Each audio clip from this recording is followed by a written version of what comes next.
هیوادارم لە کابینەی نۆ حکوومەتی هەرێمی کوردستان تین و ڕۆتی نەمینێ و واستەکاری نەمینێ ئینشەڵا وەزعەکە چاک دەبی و ئارام دەبی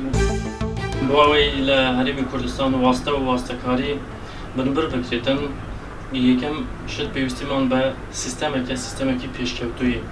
بەبەستم لەمە ئەبێ لە پەروەردەوە دەست پێ بکەین لە منداڵیەوە تاکەکان وا تێبگەیەنرێت کە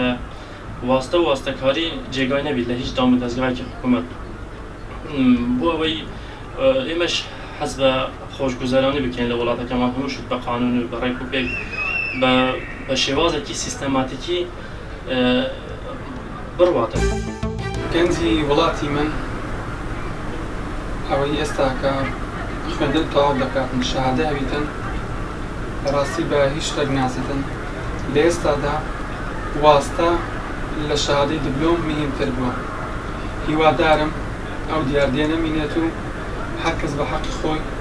لە شوێنی خۆی دابمەزرێتن و هیچ پاڵپشتێک نەکرێتن کە مستحقی ئەو جێگایە نەبێت و